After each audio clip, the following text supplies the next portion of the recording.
আমার বন্ধুগণ, এই হযরত ওমর ফারুক রাদিয়াল্লাহু তাআলা আনহু একদিন বসছেন, সকল পৃথিবীর মুসলিম মিল্লাতের, মুসলিম জাহানের, মুসলিম রাষ্ট্রের সকল গভর্নর প্রেসিডেন্টদেরকে নিয়ে হযরত ওমর মিটিং করছেন। কে? অর্ধ জাহানের খলিফা হযরত ওমর সকল গভর্নরদেরকে নিয়ে মিটিং করতেছেন। মিটিং এর মধ্যখানে হযরত ওমর বলছেন, আচ্ছা গভর্নরেরা আপনারা বলেন তো তাকওয়া কার নাম? তাকওয়া? ওমর কি তাকওয়া জানে না? কথা বলে। ওমর কি তাকওয়া বুঝে না? না বুঝে কি কালিমা পড়েছে? বুঝে শুনেই কালিমা পড়েছে। ওমর বলছেন, বলেন তাকওয়া কাকে বলে? গভর্নরেরা তো আশ্চর্য হয়েছে, খলিফা এই কথা কেন বলছেন? কেউ যখন জবাব দিতে পারছে না, ওমরের উদ্দেশ্য হচ্ছে আমি আজকে দেখব আমার গভর্নরদের ভিতরে তাকওয়া আছে না নাই। তারা তো এক একটা দেশের, এক একটা প্রদেশের, এক একটা শহরের গভর্নর, তাদের ভিতরে যদি তাকওয়া না থাকে তাহলে এই দেশের নাগরিক জনগণদের ভিতরে তাকওয়া কেমনে থাকবে? এই জন্য আগেকার গভর্নর নিযুক্ত করা হতো তাকওয়ার ভিত্তিতে, আর আজকালকে নেতা নির্বাচন করা হয় চোর, ডাকাত আর মস্তান বদমাইশ হওয়ার ভিত্তিতে। যত বড় শয়তান আর নাফরমান হয় সে তত বড় জায়গায় পৌঁছে যেতে পারে। আর আগে নির্ধারণ করতেন তাকওয়াটা কোন পর্যায়ে আছে। ওমর কেমন তাকওয়াওয়ালা আপনারা জানেন না? কথায় তো কথা চলে আসে, কত কথা বলবো, আমি বেশি বলবো না আজকে। কষ্ট হচ্ছে? অসুবিধা হচ্ছে? একটু হাত তুলেন কার কার অসুবিধা হচ্ছে। এত কথা বলবার পরে আপনাদের যদি অসুবিধা হয় কথাই বলা যায়। অসুবিধা হচ্ছে? কথায় কথা চলে আসে, অনেক কথা। ওমরের তাকওয়া কেমন ছিল? আল্লামা জুলফিকার নকশবন্দি ফুতুবাতে জুলফিকারে নিয়ে এসেছেন। আমি হয়তো বলেছি আপনাদেরকে, অবশ্যই বলেছি অনেকবার, ওমরের তাকওয়া কেমন ছিল। রাতে পাবলিক কি স্বপ্ন দেখে ওমর তা জানে। সুবহানাল্লাহ বললেন না?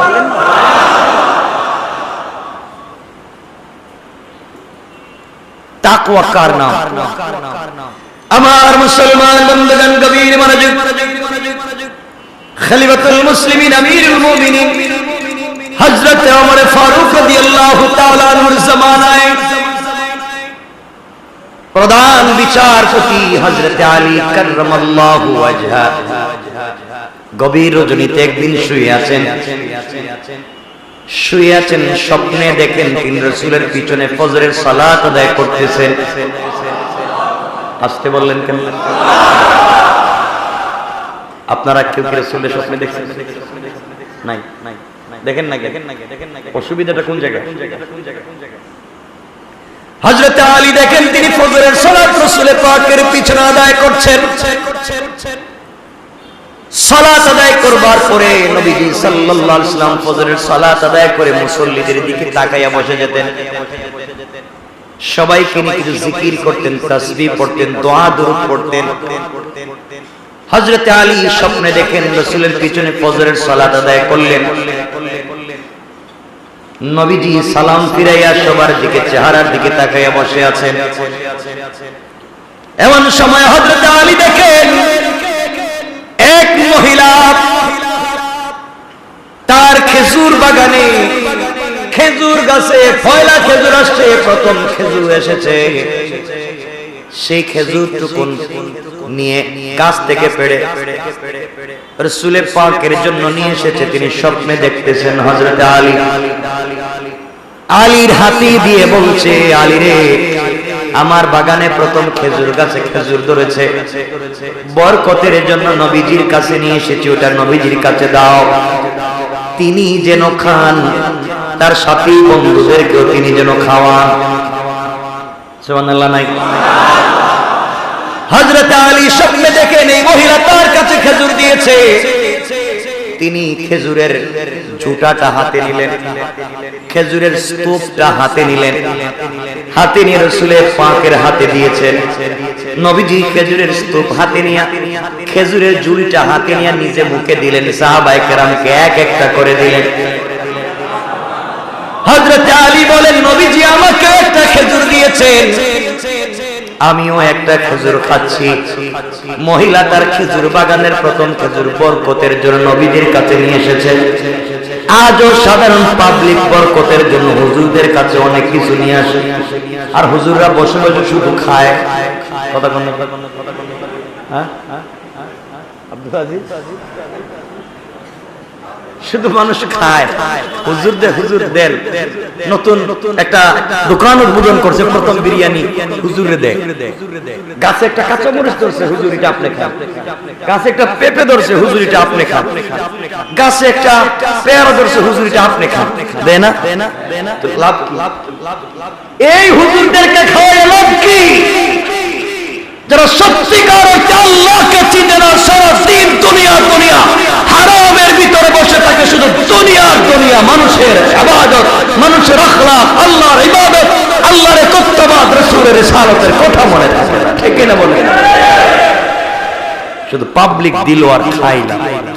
রাসূলকে দিতে বরকতের জন্য, আমারে খাওয়াইলার বরকত কই পাইবে? কে এর বরকত আমাকে খাওয়াইবে? কে বলছে আপনাকে আমাকে খাওয়াতে? আপনি গাছে যদি কিছু ধরে আপনার হাদিয়া দেওয়ার প্রয়োজন হয়, আপনি আপনার মাকে হাদিয়া দেন, আপনি আপনার বাপকে হাদিয়া করেন। গাছের প্রথম জিনিসটা নিজের হাতে মায়ের মুখে উঠায় দেন।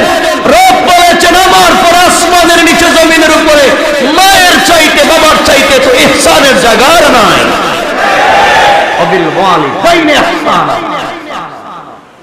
আমার ইবাদত করবার পরে যদি ইহসান করতে হয়, দয়া করতে হয়, মায়ের করো, বাপের করো, আর ইহসান করতে আমার খাওয়াইতেছ। সব বাদ দেন। এখন আপনারা বলবেন তাহলে খাওয়াই মুখা। আব্দুল্লাহ মনে মনে কই বলতে আমাদের খাবার মনে হয়।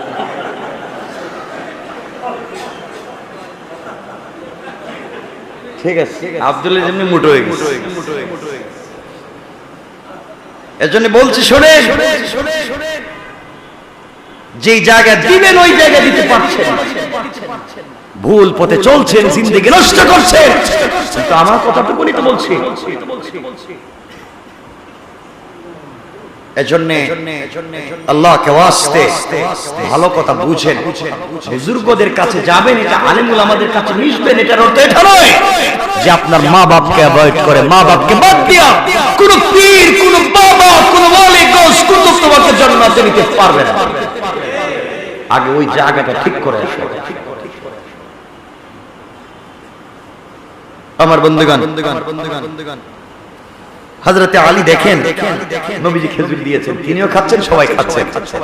এমন সময় মদিনার মসজিদে আযান হয়ে গিয়েছে, ফজরের আযান। হযরতে আলীর ঘুম ভেঙে গিয়েছে। ঘুম ভাঙার পরে দেখেন রাসূল যে স্বপ্নে তাকে খেজুর দিয়েছিলেন, এই খেজুরের স্বাদ এখন পর্যন্ত তার জিহ্বায় লেগে আছে। আল্লাহু আকবার। হযরতে আলী ওযু করলেন, ওযু করে মসজিদে চলে গেলেন, মসজিদে নববীতে। হযরতে ওমর ফারুক তখন ইমাম, কে অর্ধ জাহানের খলিফা, তিনি খলিফা, প্রেসিডেন্ট, যুদ্ধের ময়দানের সেনাপতি, আবার মসজিদের ইমাম, আবার মদিনার বাজারের ব্যবসায়ী সমিতির সভাপতি, সব একজন। সুবহানাল্লাহ। আর আপনারা বলেন হুজুরের কাজ তো মসজিদে বসে থাকা, ও আবার ব্যবসা করবো কেন? হুজুরের কাজ মাদ্রাসায় বসে থাকা, ও আবার গাড়ি চালাইবো কেন? কেন? এটা ইবাদত। মসজিদ মাদ্রাসায় খিদমত করে না, চাকরি নয়। এটাকে চাকরি বলা যাবে না, এটা ব্যবসা নয়। এটা হচ্ছে শুধুমাত্র কেবলমাত্র দ্বীনের দাওয়াত আর কাজ। এজন্য একজন আলেমের দায়িত্ব হচ্ছে মসজিদের পাশাপাশি তিনি কোন কাজ করবেন। কথা বলেন না কেন? খারাপ কথা বলছি? বাংলাদেশে তো ফিরি ফিরি খাচ্ছেন, যান না একটু ইউরোপ আমেরিকায়, দেখবেন হুজুর সালাম ফিরিয়েই ব্যবসা করতে দোকানে বসে গেছে। নাই, সৌদি আরবে যান, হুজুর নামাজ শেষ দোকানদারি করতেছে। আর আমাদের দেশে যদি সালাম ফিরাইয়া হুজুর দোকানে বসে খাইছে, এর পিছনে নামাজই হইছে।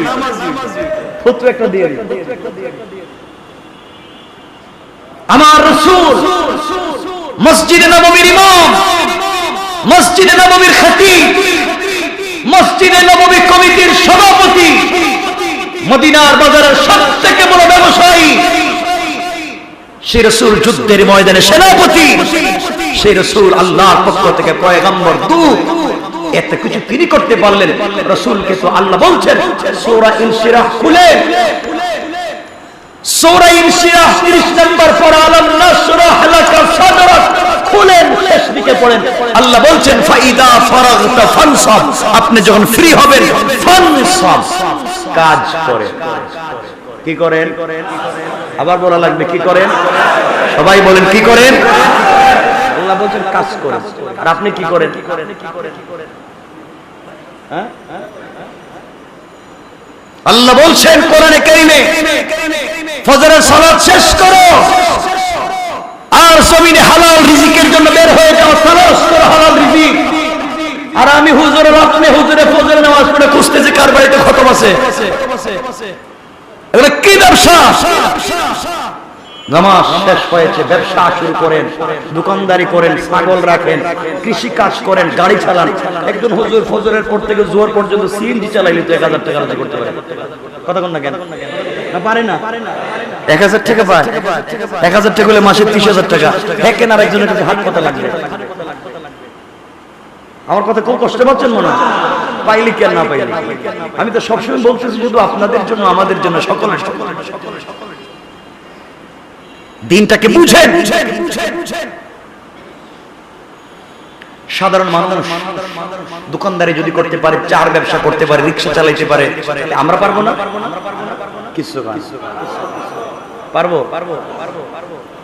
আপনার আলেমদের লজ্জা হওয়া দরকার যে একজন ইংলিশ টিচার মাসে 15 দিন, কোন টিচার সপ্তাহে 3 দিন ক্লাস করায়, সে প্রাইভেট, তাকে 5,000 10,000 টাকা দেয়, 40 মিনিট 45 মিনিট ধরে পড়ায়। আর আপনি 30 দিনের 30 দিন পড়ান, তাও 3 ঘন্টা পড়ে পড়ান, হেপায় 5,000, আর আপনি পান 250 টাকা। কথা কোন টাকা? কেন এটা হচ্ছে? আপনাকে আমাকে চিনতে হবে, নচেত সমাজ নষ্ট হয়ে যাবে। এজন্য রাসূল বলেছেন, কোরআনে কারীমে তো আল্লাহ বলছেন, কোরআনে কারীমের 4 নম্বর পারা প্রথম আয়াতেই তো আল্লাহ বলছেন লান তানালুল বিররা হাত্তা তুনফিকু মিম্মা তুহিব্বুন, তোমরা ততক্ষণ পর্যন্ত আমার প্রিয় হতে পারবে না যতক্ষণ পর্যন্ত তোমরা মিম্মা তুহিব্বুন, তোমরা আমার রাস্তায় তোমাদের প্রিয় জিনিসকে দান না করবে। এখন দান করতে হলে, সাদাকা করতে হলে সম্পদ থাকা লাগবে, না না থাকলে দেওয়া যাবে? কথা বলে থাকা লাগবে, কেমনে দিবেন? থাকা তো লাগবে। এজন্য একজন আলেম, একজন দাওরায়ে হাদিস পড়বার পরে, কামিল করবার পরে ট্রাক চালাইলে আপত্তি আছে? কিছু কয়? হ্যাঁ, ট্রাক চালা, বড় বাস চালা, প্রতিদিন 2,500 3,000 টাকা দেব, এটা তো কাজ। আপনি আমি এতদিন মাদ্রাসায় পড়েছি, দিন শিখেছি, দিন তো আমার বাস্তব লাইফে প্রতিষ্ঠা করি। কাজ করে তো আপনারা বলবেন সবাই যদি কাজে লাইমা যায় তাহলে দিনের কাজ করবো কেন? দিনটাকেও নিজের কাছাকাছি রাখে। আমি আজকে আমার কাছে দুটো প্রশ্ন ছিল, উত্তর দিচ্ছি না, কারণ এই সময়টুকু আমার কাছে নাই। সময় করে দুটো প্রশ্নের উত্তর হয়তো দিতে পারি। আমার কাছে প্রশ্ন এসেছে, এটা অনেক কোন এলাকা, এটা আমি নাম বলবো না, আপনারা আবার লাগাই দিবেন, এটা আবার ঝামেলা। কন্ট্রাক্ট ম্যারেজ, কন্ট্রাক্টে বিয়ে কি? নাউজুবিল্লাহ কি? আরে এমন এলাকা আছে, এলাকায় 90 জনের 100 জনের 90 জন কন্ট্রাক্ট ম্যারেজ করে বিদেশে যাচ্ছে। এয়ারপোর্টে গিয়ে একদিকে বউ একদিকে স্বামী, মানে বিয়ে শেষ, এয়ারপোর্ট পর্যন্ত পাসপোর্টে কন্ট্রাক্ট। ঠিক আছে না নাই? বলছি না, আমি বলবো, সময় করে এটার উত্তর দিন। কন্ট্রাক্ট যাই হোক, কষ্ট পাইলেন? অসুবিধা হয়েছে? আচ্ছা যাই হোক, হযরত আলী বলতেছিলাম, নামাজ পড়তে গেলেন, ওমরের পিছনে ওমর ফজরের ইমামতি করলেন। আমার মুসলমান বন্ধুগণ গভীর মনোযোগ, হযরত ওমর ফজরের ইমামতি করলেন, ফজরের ইমামতি করলেন। হযরত আলী রাদিয়াল্লাহু তাআলা ওমরের পিছনে ফজরের সালাত পড়লেন। সালাত পড়ে বসে আছেন আলী রাদিয়াল্লাহু তাআলা বসে আছেন। হযরত ওমর বসে বসে পাবলিকের দিকে তাকিয়ে তাসবিহ পড়তেছেন। এমন সময় একজন মহিলা হযরত আলীর কাছে এসে বলছে, আলী, আমি এসেছি আমার বাগানে, খেজুর বাগানে প্রথম গাছে খেজুর ধরেছে, কিছু খেজুর নিয়ে আসছি, আপনি এগুলা নেন, হযরত ওমরের কাছে দেন, তিনি যেন খান, তার বন্ধু বান্ধব সাথীদেরকে যেন খাওয়ান। হযরত আলী খেজুরের স্তূপ টুকুন হাতে নিলেন, ওমরের হাতে দিলেন। ওমর একটা একটা করে সবাইকে বন্টন করে দিচ্ছেন। হযরত আলীকে একটা খেজুর দিলেন। আলী খেজুর খেয়ে বললেন, ভাই ওমর রে, খেজুরের স্বাদ তো জবরদস্ত স্বাদ আছে, আপনি চাইলে আমাকে আরেকটা খেজুর দিতে পারেন না? আপনি আমাকে আরেকটা খেজুর দেন। হযরত ওমর দাঁড়িয়ে গেলেন আর বললেন, ভাই আলী, ও আলী, তুমি আমার কাছে আজকে আরেকটা খেজুর চাও? স্বপ্নে রাত্রবেলা নবীজি তোমাকে একটা খেজুর দিয়েছেন, আমিও তোমাকে একটা দিলাম। নবীজি যদি দুইটা খেজুর তোমাকে দিত, আমি ওমরও তোমাকে দুইটা দিতাম। আল্লাহু আকবার। আলী আশ্চর্য স্বপ্ন দেখলাম আমি, এখন পর্যন্ত কারো কাছে বলিও নাই, ওমর জানলো কেন? কাশ তার নাম কলবকে ওই জায়গায় পৌঁছে দেন, রুহানিয়ত পয়দা করেন, ঈমানকে তাজা করেন, তাকওয়ার জায়গাটাকে কমপ্লিট করেন, তো আপনি ওমরের মতো জানতে পারবেন। সুবহানাল্লাহ বলেন। কেমন তাকওয়া ছিল এই ওমর। জিজ্ঞাসা করতেছেন গভর্নরদেরকে, বলো তাকওয়া কার নাম? কেউ যখন দাঁড়াচ্ছেন না, হযরত উবাই ইবনে কাব রাদিয়াল্লাহু তাআলা দাঁড়িয়েছেন। উবাই ইবনে কাব তো আরেক কথা, উবাই ইবনে কাব এমন একজন সাহাবী যিনি 7 কিরাতে কোরআন শরীফ পড়তে পারতেন, 7 ভাবে কোরআন শরীফ পড়তে পারতেন। হযরতে আল্লাহ পাক রব্বুল ইজ্জত ওয়াল জালাল রাসূল পাককে বলছেন, আপনি উবাইয়ের কাছ থেকে কোরআন তেলাওয়াত শুনেন। সুবহানাল্লাহ বললেন। হযরত উবাই ইবনে কাব রাদিয়াল্লাহু তাআলা আনহু বলছেন, ওমর খলিফাতুল মুসলিমিন, আপনি কি সত্যি তাকওয়া জানতে চাচ্ছেন? ওমর বলেন, আমি জানতে চাই তাকওয়া কার নাম। উবাই ইবনে কাব বলছেন, ওমর, আপনি কি কোনদিন কি কণ্টকাকীর্ণ পথ, কাঁটাওয়ালা পথ, সাপ বিচ্ছুর পথ, এমন পথ দিয়ে কি কোনদিন হেঁটেছেন? ওমর বলছেন, কেন হাঁটবেন? জীবনে কত বন জঙ্গলে হাঁটাহাঁটি করেছি, কীট ছিল, সাপ ছিল, বিচ্ছু ছিল, বড় বড় অনেক কত কিছু ছিল, কাটা যুক্ত রাস্তা দিয়ে হেঁটেছি, কেন হাঁটবেন? বলছেন, আপনি বলেন, এই কাটা যুক্ত রাস্তা দিয়ে হাঁটবার সময় আপনি কেমনে হেঁটেছেন? আমার জবাব দিচ্ছেন, উবাই ইবনে কাব, আমি হাঁটতে গিয়ে আমার কাপড়গুলা কি এমন ভাবে আমি আটকে ধরেছি যেন আমার শরীরে একটা কাটা বিধুক তো দূরের কথা, আমার কাপড়েও যেন কাটা না লাগে। আমি তো সচেতনতার ভিত্তিতে পা ফেলেছি যেন কোনো বিচ্ছুর উপরে পা পড়ে না যায়। এর মাধ্যমে, সচেতনতার মাধ্যমে আমি আমাকে হেফাজত করেছি, আমার কাপড়গুলোকে হেফাজত করেছি। উবাই ইবনে কাব বললেন, তার নামই তাকওয়া। ওমর বললেন, বুঝায়া দেন।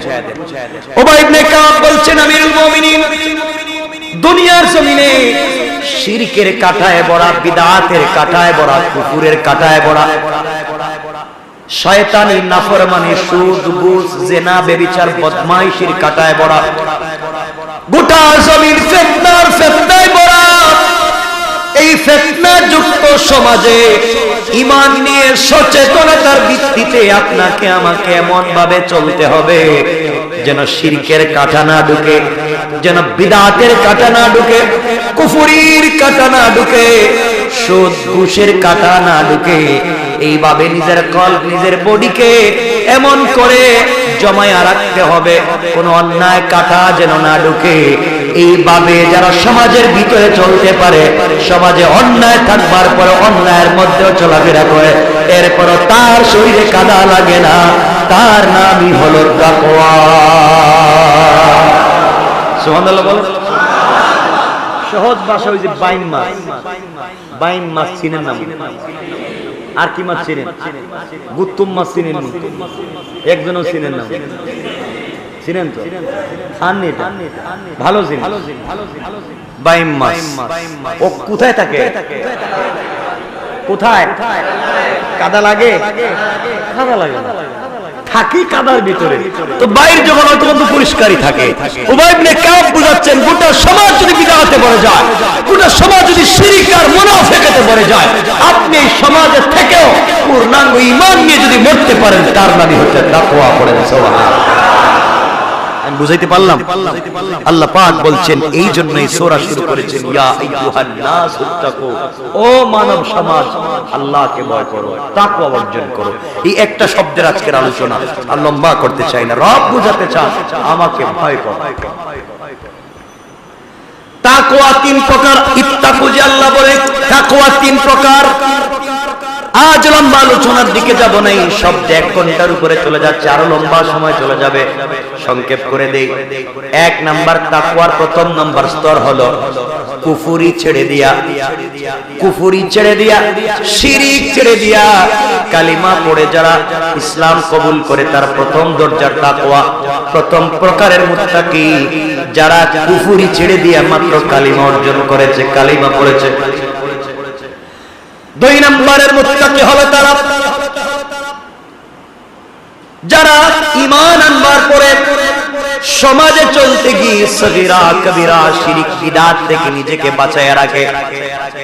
এরা হলো 2 নম্বরের মুত্তাকি। দ্বিতীয় পর্যায়ের মুত্তাকি, চূড়ান্ত পর্যায়ের মুত্তাকি হলো তারা যারা 24টা ঘন্টা আল্লাহ আল্লাহ বলা থেকে যত জিনিস বাধা প্রদান করে, আল্লাহর নামকে যেই জিনিসগুলো মাথা থেকে বলিয়ে দেয়, ওই সমস্ত জিনিস ছেড়ে দিয়া 24টা ঘন্টা ব্যবসা করে আল্লাহর নাম মনে রাখে, দুনিয়ার কাজে তাকে আল্লাহর নাম মনে রাখে, ড্রাইভিং করে আল্লাহর নাম মনে রাখে, রিকশা চালায় আল্লাহর নাম মনে রাখে, সুইপারের কাজ করে আল্লাহর নাম মনে রাখে, কৃষি কাজ করে আল্লাহর নাম মনে রাখে। 24টা ঘন্টা আল্লাহর নাম তার জবান থেকে যায় না। এটা হলো চূড়ান্ত পর্যায়ের মুত্তাকি।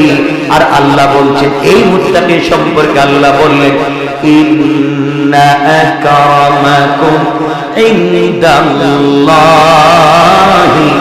আতাকাকুম। আল্লাহ রাব্বুল ইজ্জত ওয়াল জালাল বললেন, ওই পর্যায়ের মুত্তাকি তাকওয়াওয়ালা যারা হয়ে যায়, তারা ইন্তেকাল করতে দেরি হবে, আমি আল্লাহর জিম্মাদারিতে জান্নাতে যেতে 1 মিনিটও দেরি হবে না। কোন সুবহানাল্লাহ। সুতরাং আমরা পারবো তো ইনশাআল্লাহ। আল্লাহ পাক এই তাকওয়া বুঝাবার জন্য, যেটা আইন দিয়ে হয় না, প্রশাসন দিয়ে হয় না, কারণ প্রশাসন পিটায়। তো কথা আরেকটা চলে আসছে, 1 মিনিটে বইলা দিই। 2 বন্ধু, কয় বন্ধু? 2 বন্ধু। একজন রে ধরছে পুলিশ, একজন রে আবার কোন একজন রে পুলিশ, আরেকজন রে ধরছে তবলিগওয়ালা। 2 জন রে 2 জনে নিয়ে গেছে। পুলিশের নিয়ে এমন পিটানি দিছে জেলের ভিতরে, তুই চুরি করস কে?